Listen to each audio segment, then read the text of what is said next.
recevez d'abord toutes nos salutations et nos remerciements pour avoir bien accepté à vous tous d'être présents ici pour recueillir nos avis. Mais nous remercions particulièrement les membres des partis politiques d'opposition avec qui nous travaillons depuis un moment et qui sont en train de prouver que nous sommes dans une fraternité pour des moments importants pour le Sénégal. Je veux dire ici que nous remercions le doyen Bouba Diop qui représente le parti Taxawu Thème. Nous remercions ici le doyen Madiaye Mbodj et Guy Marius Sagna, représentant en fait Yoonu Askan Wi, Mamadou Mbodj de COS M23. Nous remercions aussi Dame Mbodj du CUSEMS et nous remercions, depuis hier, nous avons reçu le soutien des Sénégalais de la diaspora, nous avons reçu le soutien des Sénégalais du pays, des fonctionnaires, des syndicalistes, des citoyens lambda qui ne sont juste intéressés que par une société démocratique qui fonctionne vitalement dans les contradictions les plus sévères, mais dans le respect de l'état de droit le plus total. Aujourd'hui, nous sommes face à une situation qui justifie notre présence devant vous. Qu'est-ce qui se passe? Hier, à 16h, la Direction générale des impôts et des domaines a décidé, par voie d'huissier, de notifier à M. Ousmane Sonko, inspecteur principal des impôts et des domaines, auditeur interne à la direction du contrôle interne, lui, Ousmane Sonko, président de PASTEF, une notification d'une suspension de ses fonctions.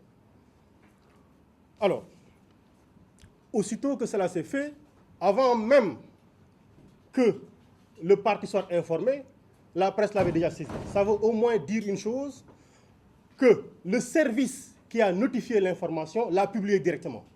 Ce qui traduit une volonté de porter l'information pour dire nous sommes en train d'humilier celui en fait, que vous pensiez invincible.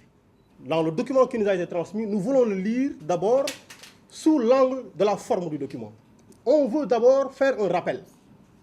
Le rappel, c'est qu'il y a bien longtemps, bientôt 9 mois ou 10 mois, que Ousmane Sonko avait introduit une demande de détachement pour dire je suis fonctionnaire, je suis inspecteur des impôts. Dans la fonction que j'exécute, des informations arrivent à moi. Mettez-moi dans une position où je ne vous fatigue pas, je fais ma politique tranquillement. De toute façon, ce ne sera pas une nouveauté. Macky Sall, le président de la République, est un fonctionnaire. On y reviendra. Amadou Ba, ministre des Finances, est un fonctionnaire. On reviendra à cela. Il avait demandé un détachement. Cette demande-là, malgré toute l'insistance, n'a jamais été instruite. On l'a maintenue dans le corps. Lui qui voulait sortir. Et aujourd'hui, on lui dit, on te suspend du corps. Mais écoutez, mais la voie est mal choisie. L'objectif recherché aussi n'est pas un objectif légitime. Nous allons le démontrer. Qu'est-ce qui s'est passé? Donc, après ce rappel-là, on se rend compte quand on lit ce document, il y a en fait une réunion d'éléments assez particuliers. D'abord, il y a en fait un directeur général des impôts et des domaines exécutant d'une décision créée dans les laboratoires obscurs du ministère de l'économie et des finances qui notifie une suspension de fonction. Le document, vous le regardez, vous vous rendrez compte, c'est l'entête du ministère de l'économie et des finances, ce sont les identités visuelles du ministère de l'économie et des finances, ça veut dire que c'est un document qui a été préparé par le ministère de l'économie et des finances qu'on a envoyé pour qu'un directeur général signe. Et il a signé, lui.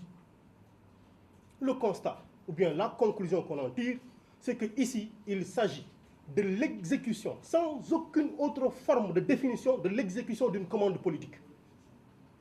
Il s'est appliqué, lui, à signer un document préparé ailleurs. Et la commande politique, c'est qui? C'est qui les commanditaires? C'est qui les commanditaires de cette décision-là? Rappelez-vous, on a parlé de l'absence de paiement des impôts des députés. Un député, honorable ou horrible, a sorti un propos pour dire qu'il fallait qu'on renvoie Ousmane Sonko. Un ministre conseil du président est revenu à la charge. Il fallait qu'on renvoie Ousmane Sonko. Des structures du parti au pouvoir, des structures de jeunes, COGEM ou COGER ou COGER, je ne sais quoi là, sont sortis pour demander, disons, en fait, le limogeage de Ousmane Sonko. Les députés de l'APR ont pris Amadou Ba au collet lors en fait, d'une session budgétaire, d'une session au niveau de l'Assemblée pour lui dire vous ne nous défendez pas. Il s'est senti l'obligation de défendre. Il avait dit des solutions politiques seront trouvées à cette situation-là. Et en fin de compte, lui-même sort comme un exécutant. Je parle, en fait, il y aura le commanditaire suprême. Le commanditaire suprême qui, au détour, on aurait appris d'un conseil des ministres, aurait demandé à M. Amadou Ba pourquoi, qu'est-ce qu'il attendait pour renvoyer Ousmane Sonko. On voit ici, il s'agit de conjonction de requêtes que les gens se sont juste évertués à satisfaire. Et donc, c'est ce qu'on a constaté. Les exécutants de cette sale besogne n'ont été autres que M. Amadou Ba, ministre de l'économie et des finances, et M. Cheikh Tidiane Ba, le directeur général des impôts et des domaines. Ça, c'est l'analyse dans le fond, dans la forme. Dans le fond, quand vous lisez le document, un haut fonctionnaire vous lui notifiez une décision d'un laconisme aberrant et d'une imprécision franchement déconcertante. Juste simplement, voilà, M. Ousmane Sonko, objet d'une procédure disciplinaire, est suspendu de ses fonctions. Sans autre forme de motivation. Voilà aujourd'hui comment on gère le Sénégal. Ce qui fait le statut général des fonctionnaires, l'article 52 de ce statut dit qu'il faudrait, pour cette situation-là, il faudrait alléguer d'une faute grave. Et l'autorité compétente pour prendre cette décision-là, c'est l'autorité qui a le pouvoir disciplinaire. Ici, quand on va plus loin et qu'on sache lire les dispositions de l'article 44, celui qui a le pouvoir disciplinaire, c'est bien le ministre. En fait, d'abord, en se référant à la Constitution, c'est le président de la République qui peut le déléguer au ministre. Donc, le ministre de qui relève, en fait, Ousmane Sonko, c'est le ministre de l'économie et des finances. On va faire signer à un directeur général des impôts une décision qu'il n'a pas compétence à prendre. On n'invente absolument rien du tout. Ce qu'on dit est dans le domaine public. J'attends que l'on vienne me prendre pour me dire je suis en train là, en parlant du statut général des fonctionnaires, violer le droit de réserve et le secret professionnel. Comme ils l'ont fait Ousmane Sonko, on en arrivera à cela. Mais dans tout cela, quel est l'objectif visé? Il ne fait point de doute que depuis un moment, cette mesure-là vient dans ce qu'on peut appeler une sémantique de sanctions, de menaces, de tentatives répétées d'intimidation et de musellement de tous les fonctionnaires orthodoxes et loyaux. Ousmane Sonko, c'est quelqu'un qui a fait 15 ans dans l'administration. 15 ans. Ils ont tout fouillé, je vous le dis. Ils sont allés tout chercher dans la vie d'Ousmane Sonko. Ils ont retourné et retourné sa vie privée. Ils ont tourné, retourné. Ils ont soulevé toutes les pierres franchies par Ousmane Sonko pour chercher quelque chose qui pouvait mettre devant les citoyens. Ils n'ont absolument rien trouvé. Quand on trouve rien du tout, on crée. Quand on trouve rien du tout, on perd ses moyens et là, ils sont dans une transe. Voilà la conclusion à laquelle on arrive. Et ça, on ne vous apprend rien du tout aussi en vous disant, depuis quelque temps, c'est ce que l'on constate tous. Dites-le, nous ne sommes en train de rien inventer. Nafi Ngom Keïta, son mandat n'est pas terminé. On a beau dire, son mandat n'est pas terminé. À moins que dans ce pays-là, on nous dise, il y a une loi de compréhension publique et il y a une manière apériste de comprendre la loi. Mais son mandat n'est pas terminé, on l'a renvoyé. Rappelez-vous, l'inspecteur régional de Dakar du travail, Mohamed Mokhtar Loum, on l'a relevé de cette fonction parce qu'on lui a donné une instruction pour licencier des agents. Il a refusé de le faire parce que c'était une mesure illégale et illégitime, sans base légale. On l'a renvoyé. J'aimerais bien d'ailleurs vous poser une question. Qu'est-ce que vous en avez dit? C'est à vous d'informer le peuple. Quand quelque chose ne va pas, c'est à vous de le dire. Parce que quand il se déplace sur le pont de l'émergence, on est tous là, nous journalistes, tout le monde dit sur le pont de l'émergence. Quand on détruit les valeurs les plus simples de ce pays-là, vous vous taisez. Tous les Sénégalais se taisent. Ce pays-là nous appartient.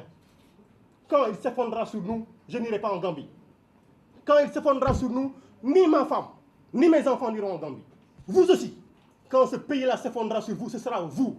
Ce seront vous-même qui serez sur la place pour constater. Peut-être même c'est sur vous qu'on tirera. La preuve, regardez ce qui s'est passé lors de la manifestation du PS. C'est sur les journalistes qu'on tire. Vous n'êtes pas des Sénégalais? Est-ce que ce qui se passe dans ce pays-là ne vous interpelle pas? quand on perd la faculté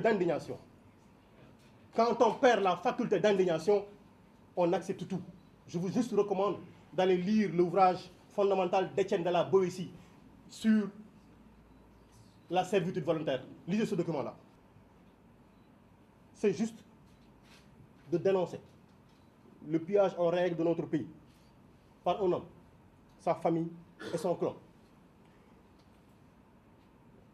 On lui reproche d'avoir relevé que le Sénégal figure parmi les 25 pays les plus pauvres du monde et qu'il n'a pas besoin d'un lion qui dort, mais d'un lion bien affamé pour des conquêtes économiques et sociales pour le bien-être du Sénégal.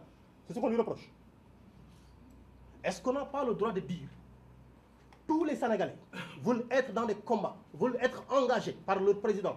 J'aimerais bien avoir un président qui se bat corps et âme du matin au soir, qu'on voit que lui, cet homme-là, se bat du matin au soir pour faire de Sénégal un grand pays. Je ne parle pas de propos politiques, un engagement politique certain, affirmé, que tout le monde puisse le constater. Est-ce que nous tous, on est dans la même conviction? Je me pose 50 000 questions à ce propos-là. On pose une question. En quoi commenter des informations officielles et violer un droit de réserve? On commente des informations officielles. Vous tous, allez-y, retournez dans le site du ministère de l'économie et des finances. Un document qui date de 2015 qui dit l'Assemblée nationale doit 2,7 milliards. Ousmane Sonko le regarde, l'interprète, en parle. Il ne donne pas d'informations chiffrées. J'aimerais bien que aussi que l'on pose réellement tout ce débat sur le droit de réserve. Il ne donne pas d'informations chiffrées. Vous ne payez pas vos impôts. Il le dit. On dit qu'il viole au droit de réserve. L'OFNAC fait son rapport. L'IGE, la Cour des comptes, tous ces organes constitués font le rapport. Ousmane Sonko le saisit comme n'importe quel autre citoyen. Comme le paysan dans le dernier village sénégalais en la Guinée qui le saisit, qui apprend à le lire, fait une lecture transversale et croisée pour dire, bon, voilà les conclusions que j'en tire, on va reprocher à ce monsieur-là d'avoir violé un droit de réserve. Dans ce pays, on nous dit, dans le site aujourd'hui du ministère de l'économie et des finances, la loi de finances, entre la loi de finances initiale et la loi de finances rectificative, il y a, quand on regarde les postes budgétaires qui engagent l'organisation du référendum, c'est le ministère de l'Intérieur, c'est la Direction générale des élections, c'est la Sénat, ces trois organes-là. Quand on regarde dans la loi de finances initiale les postes qui leur ont été alloués, en regardant la loi de finances rectificative, on voit qu'il y a une progression de 7 milliards. 3 milliards mentionnés, 7 milliards de plus. On dit qu'il y a 10 milliards, on dit qu'il y a violation du droit de réserve. Comment, bon sang, par une lecture simple des documents qui sont dans le domaine public, on peut reprocher à tout le monde de faire en fait dans la violation du droit de réserve? En quoi la dénonciation des fraudes, du détournement de deniers publics, l'information juste que l'on met entre les mains du peuple souverain, l'information juste que l'on met entre les peuples du souverain, celui-là qui est le délégataire de l'exercice du pouvoir politique, comment on peut, par simple ça, dire que cela devienne répréhensible? Alors, je pense qu'en fait, il est temps qu'on se pose les bonnes questions. Dans un pays, quand dire la vérité devient un crime, on a toute raison, on a toutes les raisons de s'inquiéter. Apparemment, on ne s'inquiète pas encore suffisamment. Mais au moins, depuis un moment, on sent qu'il y a une volonté pour les citoyens sénégalais de revenir dans le véritable sens d'une gestion démocratique, transparente. Et c'est pour ça, aujourd'hui, que PASTEF tient à réaffirmer son ancrage dans les combats pour la consolidation de la démocratie sénégalaise, son combat pour la transparence dans la gestion des finances publiques. Et PASTEF va assumer son devoir de veille, d'alerte et de dénonciation de toute forme de malgouvernance, de gabegie, de pillage de nos ressources et de la gestion clanique du pouvoir. Aucune intimidation, aucune menace ne nous déviera de cette trajectoire que nous nous sommes tracés et sous-tendus par la devise que l'on dit le don de soi pour la patrie. Et il est heureux de noter que pour un fonctionnaire comme Ousmane Sonko, je le disais, qui a 15 ans de service, ce que l'on trouve à lui reprocher, ce que l'on trouve juste à lui reprocher, c'est des prises de position politique comme un opposant. Voilà ce qu'on lui reproche. Ça, ce n'est que le premier acte de ce combat que nous posons. Nous n'allons pas nous arrêter. Nous n'allons pas nous arrêter. Merci beaucoup.